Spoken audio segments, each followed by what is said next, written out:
Salam, selamat malam dan salam sejahtera saya ucapkan kepada semua pendengar. Saudara, sebelum saya meneruskan kupasan berkait dengan tajuk topik pada malam ini, yaitu tren semasa jenayah penipuan dalam talian, terlebih dahulu saya ingin mengajak semua supaya tetap fokus tanpa skip perbincangan pada malam ini, sama ada audiens yang mendengar secara langsung maupun yang mendengar, melihat melalui ulangan ini.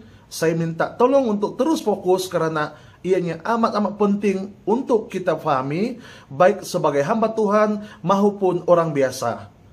Saudara, saya banyak kali menerima panggilan telepon daripada rakan-rakan yang bertanyakan mengenai skema ini. Dan tidak kurang ramai di antara mereka yang mengaku sudah terjerumus ataupun sudah terkena scam ini, saudara. Maka itu sama-sama kita mengambil maklum tentang perbincangan pada malam ini, dan supaya kita dapat mengelakkan diri daripada terkena scam ini. Saudara, pada malam ini saya akan membicarakan satu tajuk, yaitu tren semasa jenayah penipuan dalam talian. Apakah maksud jenayah penipuan dalam talian, saudara? Apabila kita sebut jenayah penipuan dalam talian, bermakna ianya bermaksud skema. Jadi di sini, saudara, skema adalah individu yang melakukan aktiviti penipuan untuk menganiaya orang lain. Jadi siapapun mereka, sama ada melalui internet ataupun melalui secara berdepan, ianya adalah disebut sebagai skema. Dan kalau boleh saya katakan, asal perkataan skema adalah perkataan scam, yaitu seseorang yang melakukan perbuatan menipu ataupun perbuatan scam. Ianya dipanggil skema.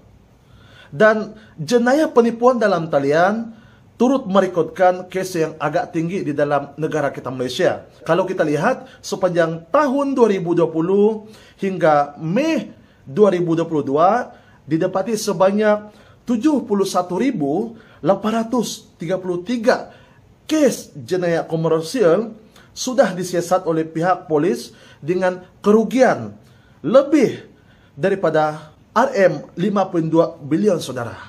Dan apa yang menakutkan bagi kita, daripada jumlah itu 48.850 kes ataupun 68%, saudara, jenayah komersial yang dicatatkan adalah jenayah penipuan dalam talian, yaitu jenayah skema, saudara. Di sini saya akan mengupas. Ada begitu banyak jenis-jenis skema, tetapi saya akan tumpukan kepada 7 yang utama. 7 jenis penipuan dalam talian. Yang pertama adalah Macau scam ataupun menggunakan psikologi untuk menakutkan mangsa. Selalunya untuk Macau scam ini, saudara, meliputi mereka yang membuat panggilan melalui telepon, ya, mengaku sebagai LSDN, mengaku sebagai Bank Negara Malaysia, mengaku sebagai mahkamah. Dan kalau kita lihat modus operandi mereka ini, mereka memperdayakan mangsa dengan menggunakan taktik psikologi, mengatakan bahwa seseorang itu mempunyai tunggakan cukai dan harus dijelaskan. Dan untuk hal ini, saudara, saya sendiri seringkali menerima panggilan. Tidak kurang daripada 3 kali saya menerima panggilan telepon mengatakan saya ini mempunyai tunggakan cukai dan minta disambungkan ke nomor 9. Ya. Dan itu adalah saya sendiri. Bagi orang lain, bagi orang biasa, kalau kita tidak mengetahui dengan jelas, dan kita akan terpedaya, ya. Jadi saya minta supaya kita berhati-hati dalam hal ini. Bagi LSDN secara umum, mereka tidak pernah pun menghubungi mana-mana individu melalui panggilan telepon. Memaklumkan bahwa mereka itu mempunyai tunggakan cukai. Tidak pernah, saudara. Jadi apabila Anda menerima panggilan telepon sedemikian yang mengaku sebagai pihak mahkamah, pihak LSDN, pihak Bank Negara Malaysia, pihak polis dan sebagainya, itu adalah skema, saudara. Jadi please be alert dalam hal ini. Yang kedua adalah scam love ataupun love scam. Untuk scam love ini, saudara, biasanya mangsa ataupun scammer akan mencari mangsa melalui website, ya, ataupun mereka akan mencari mangsa melalui Facebook dan sebagainya. Mereka akan berkenalan dan lebih dalam lagi mereka akan meletakkan profil yang menarik perhatian. Sekiranya wanita, mereka akan meletakkan gambar yang cantik. Kalau lelaki, mereka akan meletakkan gambar yang handsome, menarik untuk dipandang dan sebagainya. Dan akhirnya, saudara, mereka akan memberikan kata-kata manis kepada si mangsa, sehinggalah si mangsa itu tertarik, ya. Dan apabila tertarik, adanya ketertarikan, dan biasanya skema ini akan memberikan hadiah kepada kekasih mereka. Namun akan memaklumkan bahwa hadiah yang diberi itu tidak dapat sampai kepada si mangsa disebabkan hadiah itu ditahan di bahagian custom dan memerlukan sejumlah amount ringgit Malaysia lah, ya, untuk mengeluarkannya. Jadi please hati-hati. Inilah MO ataupun modus operandi mereka. Selalunya, saudara, si mangsa kalau tidak mengetahui taktik ini akan termakan dengan kata-kata manis daripada kekasih mereka ini melalui love scam ini.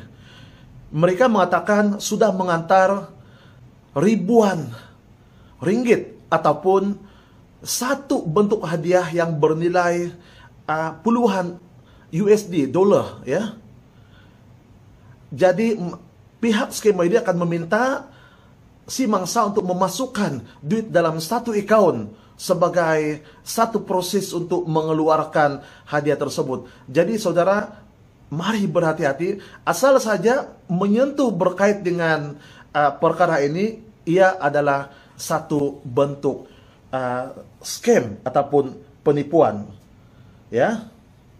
Yang ketiga adalah scam jual barangan di media sosial, terutamanya Instagram dan juga Facebook. Dan kalau boleh saya nyatakan di sini, ada begitu banyak jenis scam di sini yang dimasukkan dalam Facebook. Antaranya jualan gadget seperti telepon yang murah-murah, jualan emas murah, jualan alat aksesori kereta murah, dan banyak lagi, saudara.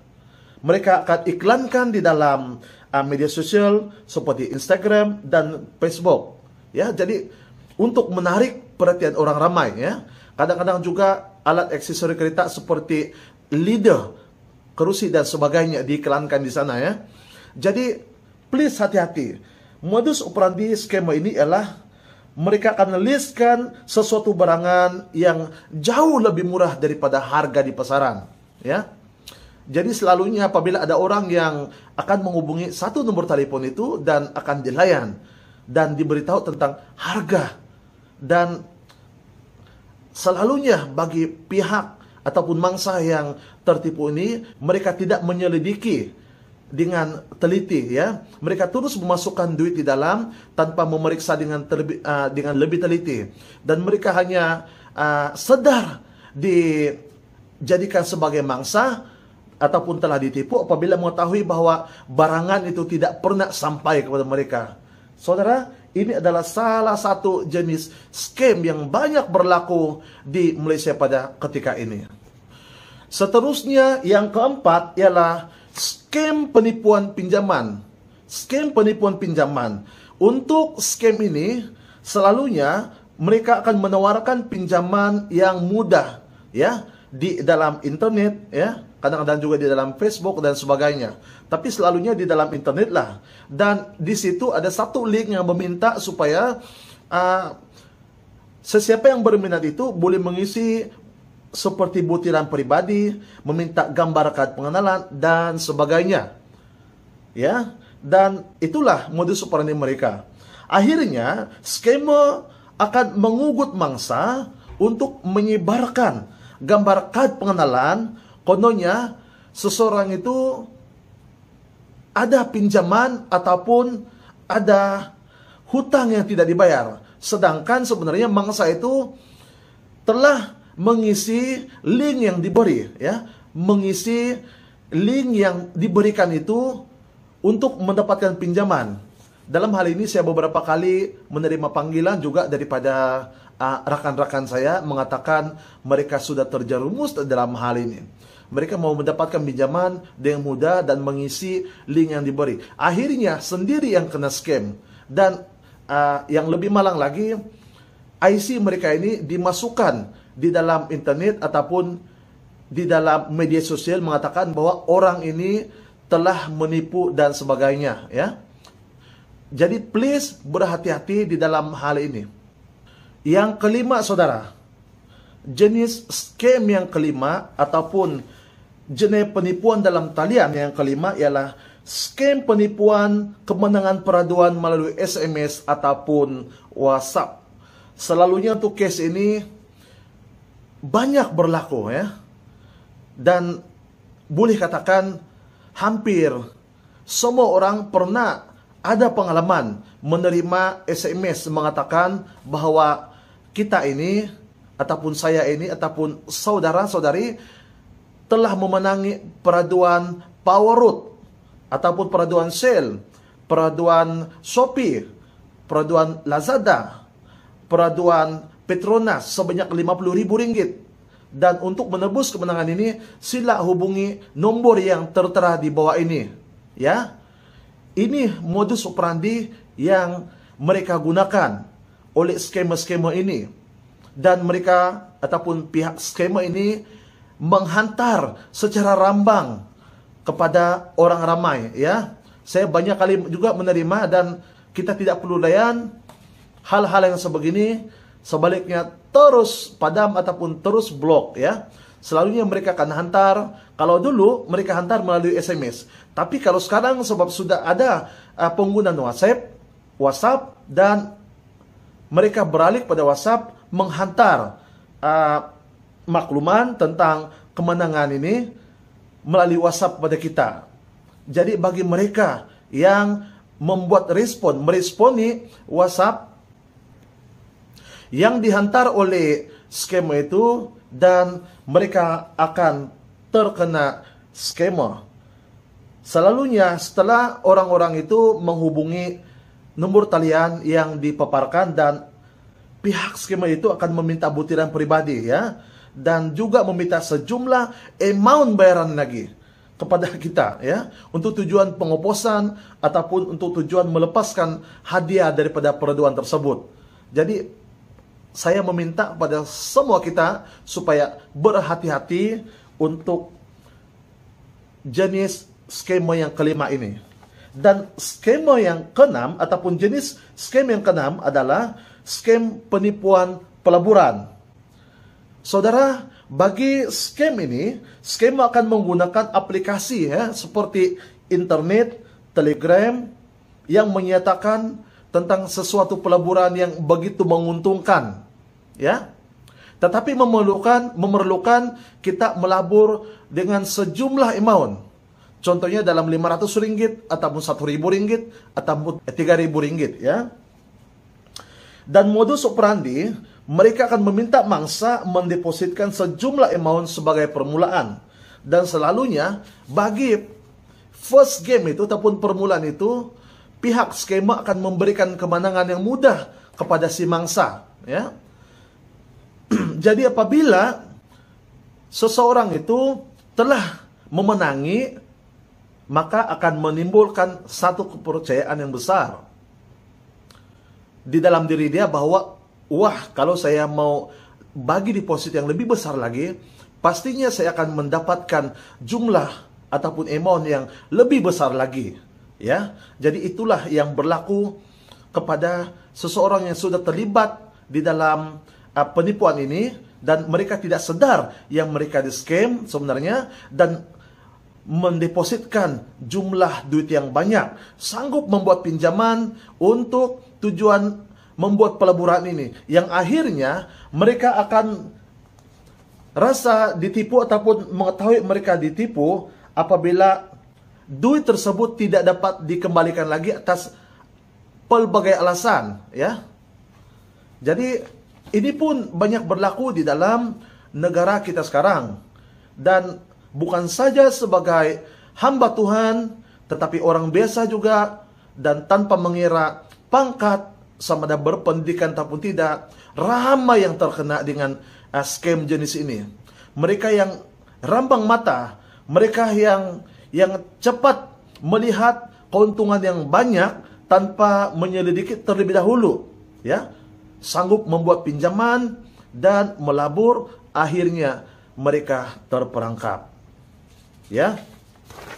Dan yang terakhir, jenis penipuan atas talian yang terakhir ialah scam penyamaran sebagai gadis cantik atau jejaka handsome melalui video call WhatsApp, ya. Baiklah saudara yang saya kasih dalam Tuhan Yesus Kristus, modus operandi mereka untuk ini ialah mereka selalunya akan membuat panggilan video, ya. Kalau lelaki, mereka akan meletakkan gambar yang handsome dalam profil mereka.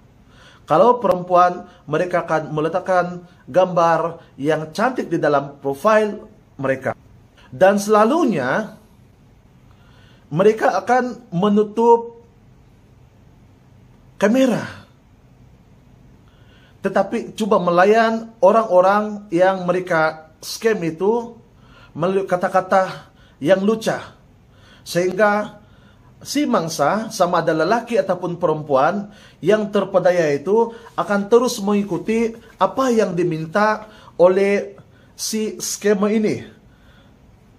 Termasuklah meminta untuk membuka pakaian, ya. Dan ketika selepas si mangsa membuka pakaian, dan disitulah skema akan merekam ataupun mengambil gambar dan terus mengugut si mangsa untuk menyebarkan gambar mereka itu ataupun video mereka itu, sekiranya tidak diberikan sejumlah amount. Dan ini yang banyak kali berlaku, saudara. Saya banyak menerima panggilan telepon ini. Kalau boleh saya katakan, dalam bulan Ogos yang lalu, lebih kurang dalam 2 kali saya menerima panggilan, ya, panggilan telepon daripada orang-orang yang mengenali saya, memaklumkan bahwa mereka ini sudah terkena scam. Dan lalu saya tanyakan, bagaimana kamu boleh terlibat?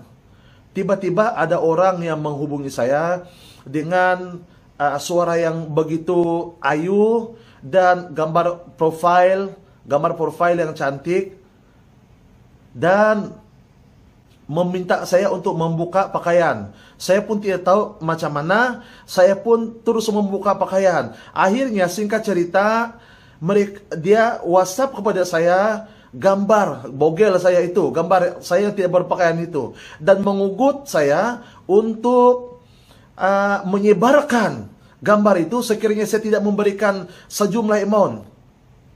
Inilah taktik scammer yang sangat-sangat tidak berperi kemanusiaan, saudara. Jadi untuk kita semua harus berhati-hati. Lalu saya katakan kepada kawan ini, saya katakan kepada mereka, ada 2 perkara yang boleh dibuat untuk hal ini. Solusinya, yang pertama, buat laporan polis. Oke? Buat laporan polis dan nyatakan segala bukti-bukti melalui panggilan WhatsApp ataupun SMS ataupun chat dalam WhatsApp itu pada pihak polis untuk tindakan selanjutnya, ya. Yang kedua ialah langsung jangan dilayan, terus blok nomor telepon itu dan tak perlu lagi dilayan.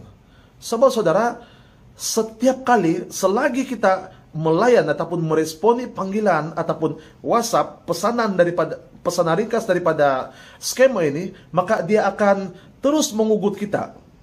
Mereka ini berperang, memerangi kita melalui psikologi.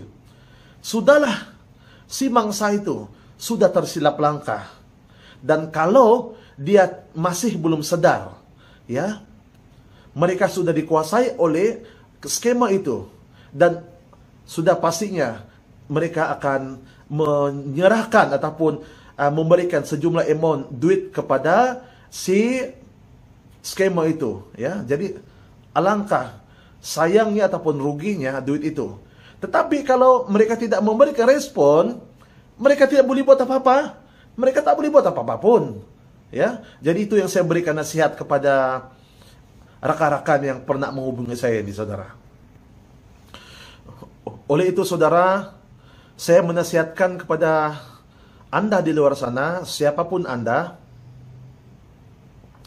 apabila menerima panggilan video call daripada orang yang tidak dikenali dan melihat profil yang begitu menggiurkan, ataupun bagi lelaki mereka menerima profil gambar perempuan yang seksi.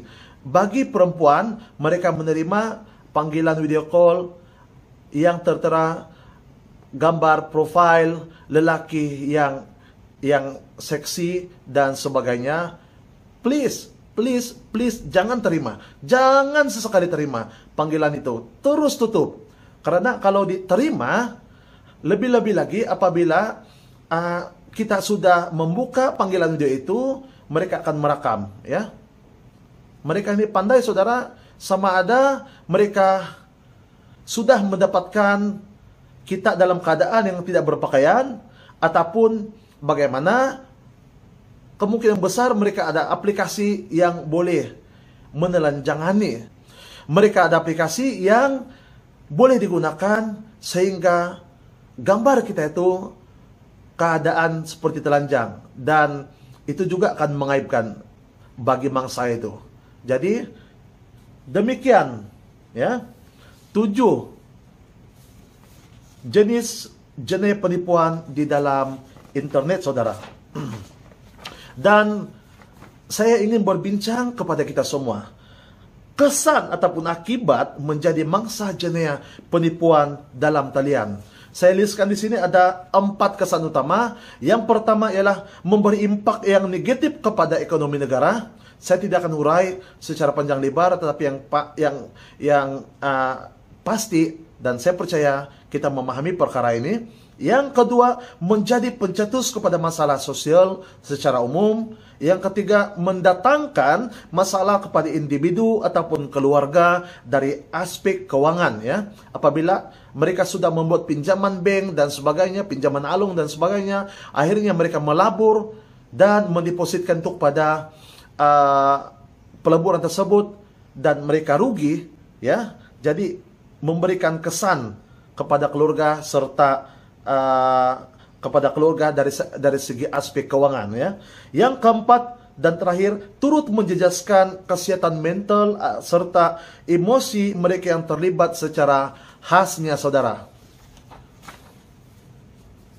Jadi oleh itu, sebagai perkongsian info, kalaulah ada di antara saudara-saudari yang sudah terlibat, ya, dalam hal ini, sama ada yang sudah menjadi mangsa ataupun yang baru saja dihubungi, jangan terus-terus menerima panggilan itu, ataupun jangan terus-terus memberikan butiran pribadi, ya, butiran pribadi kepada skema itu, ya, saudara.